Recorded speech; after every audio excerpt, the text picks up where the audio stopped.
सभी का अपने यूट्यूब चैनल पर फिर से एक बार एन एक्सपर्ट ऑल गुरु। और आज हम लोग बात करने वाले हैं बहुत ही इंपॉर्टेंट मुद्दा, जो कि आचार संहिता क्या है और इसमें क्या कर पाएंगे गवर्नमेंट और क्या नहीं। बहुत सारे बच्चों को मुझे लगातार कमेंट आ रहा था कि सर ज़रा ये बता दीजिए कि आचार संहिता बिहार में लागू हो गया है, अब क्या जो गवर्नमेंट ने फॉर्म निकाला है उसको कंप्लीट हो पाएगा या नहीं हो पाएगा, या फिर बिहार विधानसभा के एएसओ या फिर बिहार विधान परिषद के एएसओ के एग्ज़ाम के रिगार्डिंग सर वो क्या आचार संहिता में लागू होगा कि नहीं। और सुबह से मुझे लगातार बच्चे मैसेज कर रहे थे कि सर अब आचार संहिता लागू हो गया, अब लिख के ले लो कि एग्ज़ाम जून तक होगा, ये होगा वो होगा। सबसे पहले बात, उन तमाम भ्रम को आज तोड़ेंगे, क्योंकि जाहिर सी बात है एज अ टीचर, चूँकि हम यूट्यूबर बाद में हैं, एज अ फैकल्टी हम पहले हैं, और चूँकि हमारा काम ज्ञान देना है और चीज़ों को इलोब्रेट करना है, विस्तार पूर्वक उसका विश्लेषण करना है, ताकि बच्चों के मन में कोई भ्रम ना रहे कि आचार संहिता का मतलब क्या होता है। बहुत सारे बच्चे आचार संहिता का मतलब कुछ और समझ लेते हैं, ठीक है।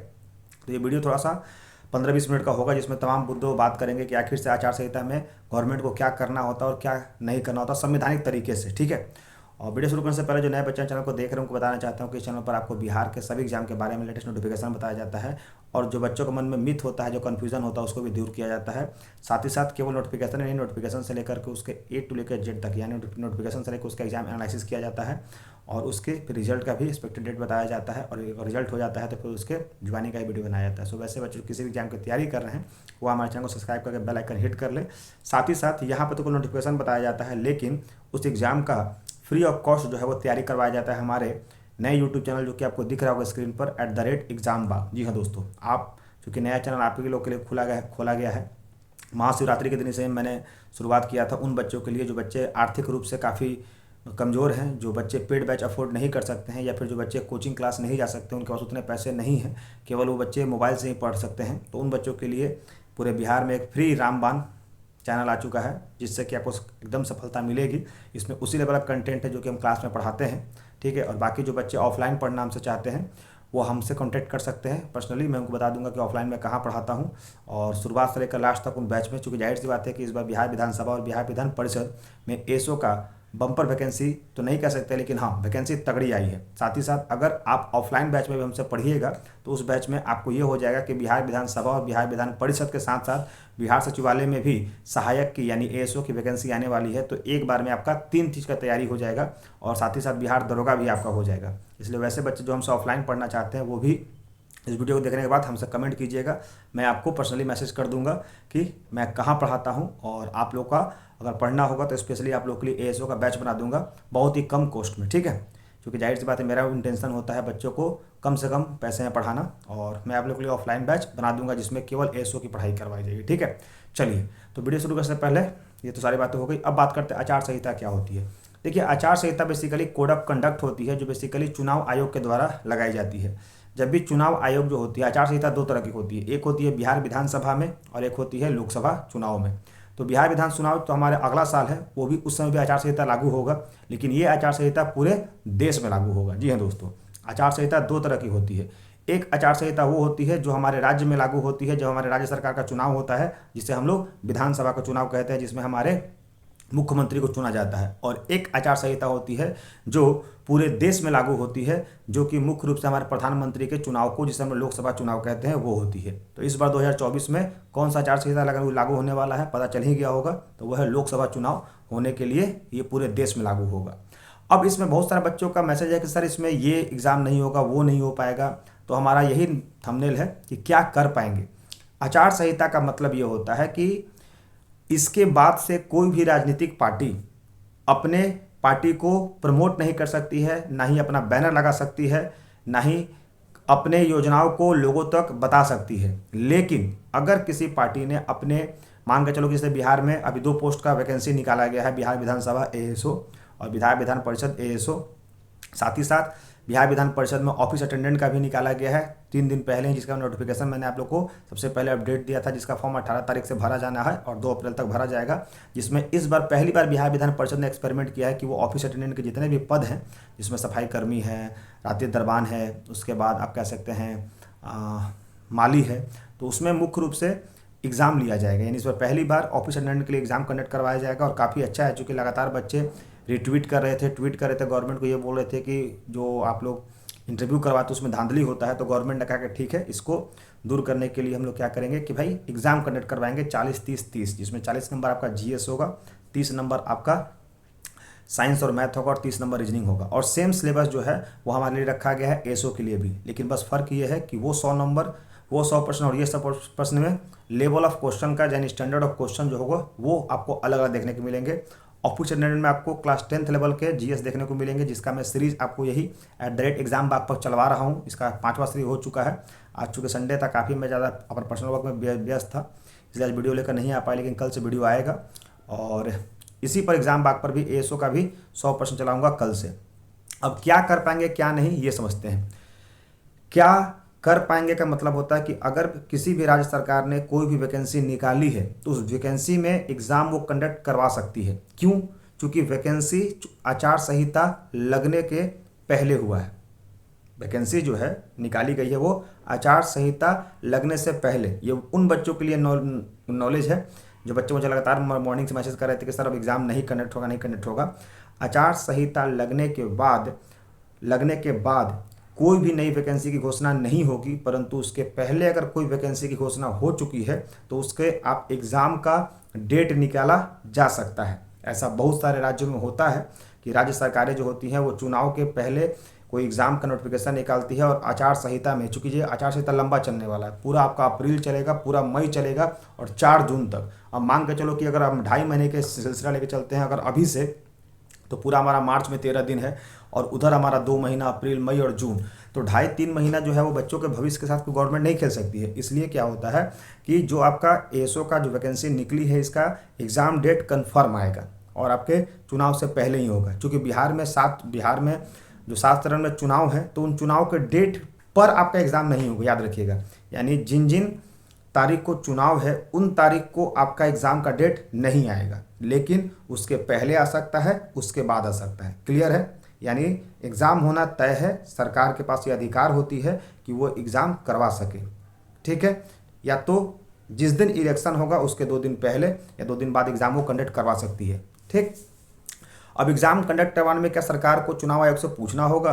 तो ऐसी कोई बात नहीं है। अगर कोई बड़ी मात्रा में कोई वैकेंसी आती है जिसमें कि 10,000 या 12,000, जैसे कि बीएसएससी, अब बीएसएससी की अगर बात करते हैं तो उसमें 12,000 सीट थी और कुल 25 लाख लड़कों ने इस फॉर्म को भरा था, तो ये एग्ज़ाम कंडक्ट नहीं हो सकता है, क्योंकि 25 लाख बच्चों को सेंटर कंट्रोल करना, उनके परीक्षा केंद्र को कंट्रोल करना, प्रशासन को कंट्रोल करना, ये बहुत बड़ा चैलेंजिंग टास्क हो जाता है। लेकिन बिहार विधानसभा जैसे आयोग का, जिसमें कि काफ़ी कम बच्चे अप्लाई करते हैं, मतलब मांग के चलो कि बहुत अप्लाई किए होंगे एएसओ में, तो कितना किए होंगे?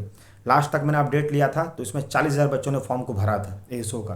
ठीक है, 40,000 इसमें भरा था और अभी इसमें नियर अबाउट अभी भरा ही जा रहा है बिहार विधान परिषद में। तो इतने सारे बच्चों को 38 राज्यों में एडजस्टमेंट करने में कोई दिक्कत नहीं होगी, आप कर सकते हैं अगर 2 सीट में भी रखेंगे तो। ठीक है, तो ये आप चुनाव के दरमियान में ही कर सकते हैं। ठीक है, और क्या नहीं कर पाएंगे? तो नहीं कर पाएंगे ये कि आप कोई नई योजना की घोषणा नहीं कर सकते हैं। कारण क्या होता है? जैसे मान के चलो कि अभी जदयू अगर मान के चलो कि कोई भी नई योजना लेकर आ जाती है या फिर कोई बम्पर वैकेंसी भी लेकर आ जाए, तो इससे क्या होगा कि लोकसभा में जो जदयू के एमपी खड़े होंगे, जो सांसद खड़े होंगे, उनको सीधे सीधे फ़ायदा हो जाएगा। जैसे मान लो इस बार एनडीए की सरकार बनी है और एनडीए में हमारे बिहार में जो है वो 16 सीटें मिली हैं जदयू को, और अगर इस काल में अगर नीतीश कुमार ने कोई नई घोषणा कर दी, कोई नई रोजगार लेकर आ गए, तो इससे प्रभाव पड़ेगा बीजेपी को। यानी जो बीजेपी के सांसद हैं उनको सफलता नहीं मिलेगी और जो जदयू के सांसद है उनको अच्छा खासा समर्थन मिलेगा, लोगों को एक सिंपैथी वोट मिल जाएगी और एक रोजगार पॉइंट ऑफ व्यू से उनके सांसद जीत जाएंगे। तो इसको बोलते हैं माल प्रैक्टिस, यानी चुनाव में इसको धांधली कहते हैं। क्यों? चूँकि सरकार ने अपने पावर का मिसयूज किया है और मेन टाइम पर, चूँकि वैकेंसी आपको निकालनी थी तो आप पहले भी निकाल सकते थे। आप आचार संहिता में निकालने का मतलब ये हुआ कि आप एक बहुत बड़े कह सकते हैं युवा वर्ग को जो रोजगार के तलाश में है, उनको आप पार्टी के माध्यम से अपने ओर आकर्षित कर रहे हो चुनाव में कोई भी वैकेंसी दे करके कि आप हमारी सरकार को चुनो, ताकि आपका ये वैकेंसी, मतलब चूँकि हमारी सरकार को चुनिएगा तभी ये वैकेंसी हम फुलफिल करवाएंगे। इसीलिए बच्चे क्या करेंगे कि सभी उन्हीं को वोट देंगे। इससे क्या होगा कि एक स्वस्थ लोकतंत्र का निर्माण नहीं हो पाएगा, और एक स्वस्थ लोकतंत्र का निर्माण का मतलब होता है कि फ्री एंड फेयर इलेक्शन करवाना। अब आचार संहिता में होता क्या है? आचार संहिता में जितने भी पुलिस बल होती हैं वो चुनाव आयोग के अंतर्गत में आ जाते हैं। यानी चुनाव आयोग जो होता है वो सर्वे सर्वा हो जाता है। यानी जितने भी राज्य में, मान के चलो कि किसी राज्य में फर्स्ट चरण में है या पहला चरण में अगर कहीं चुनाव हो रहा है, तो उस राज्य के उस राज्य में या फिर उस जिले में जितने भी पुलिस बल हैं, अब उसको राज्य सरकार नियंत्रित नहीं करेगी, अब उसको चुनाव आयोग नियंत्रित करेगी कि किसकी ड्यूटी कहाँ होगी, और वो सीधे चुनाव आयोग को रिपोर्ट करते हैं। ठीक है, पहला पॉइंट। दूसरा पॉइंट ये होगा कि आपने देखा भी होगा कि पटना अगर आप लोग जाते होंगे या फिर अपने आसपास जो भी ज़िले में होंगे, आप देखिएगा कि कल के बाद से यानी कल मॉर्निंग से जितने भी वहाँ के नगर निगम हैं, वो सब नगर निगम जो है वो सरकारी जो वो होर्डिंग होते हैं जिसमें सरकार के योजनाओं के बारे में या फिर नौकरियों के बारे में जो घोषणाएं होती हैं, वो घोषणाओं पर वो पोस्टरों को फाड़ना शुरू कर देंगे। जैसे कि बिहार में देखे होंगे कि नीतीश कुमार हैं, नीतीश कुमार का मतलब रोजगार, ये बैनर आजकल चल रहा है, आपको देखे होंगे पटना बहुत जगह लगा हुआ। अब वो बैनर को दो ही चीज़ होगा, या तो उस बैनर को फाड़ा जाएगा और अगर वॉल पेंटिंग किया है तो उस पर वाइट पेंटिंग मारा जाएगा, ताकि लोग जो है वो पार्टी विशेष से आकर्षित ना हो और किसी एक पार्टी की तरफ लोगों का झुकाव ना हो और उस पार्टी को लोग वोट ना दें। यानी बिल्कुल न्यूट्रल रहा जाएगा। जनता के पास, जनता जनार्दन के पास ये चॉइस होगा कि वो अपने पिछले 5 साल के कार्यों के आधार पर देखेंगे कि उस पार्टी के सांसद कितना काम किए हैं और उस पार्टी के सांसद ने हमारे लिए क्या किया है। क्योंकि जाहिर सी बात है कि अगर बात करते हैं बीजेपी की या फिर जदयू की, तो जाहिर सी बात है जदयू से भी बहुत सारे सांसद हमारे बिहार में हैं और बीजेपी से बहुत से सांसद हमारे बिहार में हैं। अब बात है कि पिछले 5 सालों से 19 से लेकर 24 तक उन्होंने क्या काम किया, उसके आधार पर आपको वोटिंग की जाएगी। ठीक है, तो जो बच्चे लगातार मुझे ये मैसेज कर रहे थे कि सर आचार संहिता लागू हो गया है, आपको एग्ज़ाम नहीं होगा, तो आप बहुत बड़े मिथ में हैं। एग्ज़ाम तो होना है, नया एग्ज़ाम की घोषणा नहीं होगा, यानी कोई नई वैकेंसी जो होगी उसकी घोषणा सरकार नहीं कर सकती है। लेकिन अगर बात करते हैं बिहार विधानसभा और बिहार विधान परिषद या फिर एएसओ की बात कर लें या फिर ऑफिस अटेंडेंट जो भी फॉर्म भरा जा रहा है इसकी बात कर रहे हैं, इसका आपका एग्ज़ाम जो है वो मई, यानी इसका तो एएसओ का तो अगर बात करते हैं परिषद की तो 14 अप्रैल को ही पीटी है, वो निर्धारित समय पर हो जाएगा। बिहार विधानसभा एसओ की बात करते हैं तो वो भी आपको अप्रैल लास्ट में देखने को मिल जाएगी।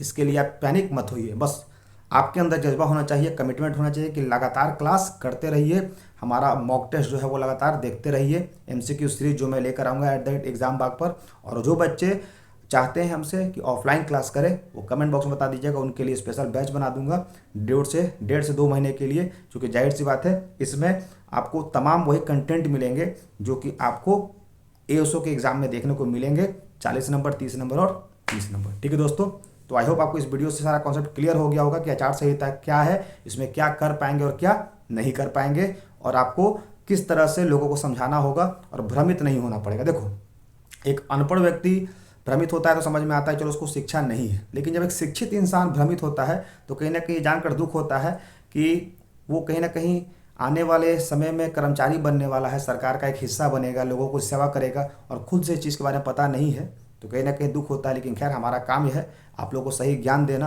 क्योंकि एज अ फैकल्टी मैंने बहुत लोगों को ज्ञान दिया है। अब जाहिर सी बात आचार संहिता थोड़ा आपको ज्ञान दे देते हैं, और जो बच्चे जो बोल रहे थे उनको मैसेज मिल गया होगा। ठीक है, तो ऐसे इंटरेस्टिंग फैक्ट के लिए बनाना चैनल पर, और वीडियो कैसा लगा कमेंट में बताइएगा, और हमारे चैनल को अपने दोस्तों को भी शेयर कर दीजिएगा जो बच्चे आचार संहिता के बारे में नहीं जानते हैं या जिनको ये लगता है कि एग्ज़ाम नहीं हो पाएगा। साथ ही साथ हमारे इस वीडियो को लाइक भी जरूर करिएगा। ठीक है, thank you, that's all, bye bye, take care.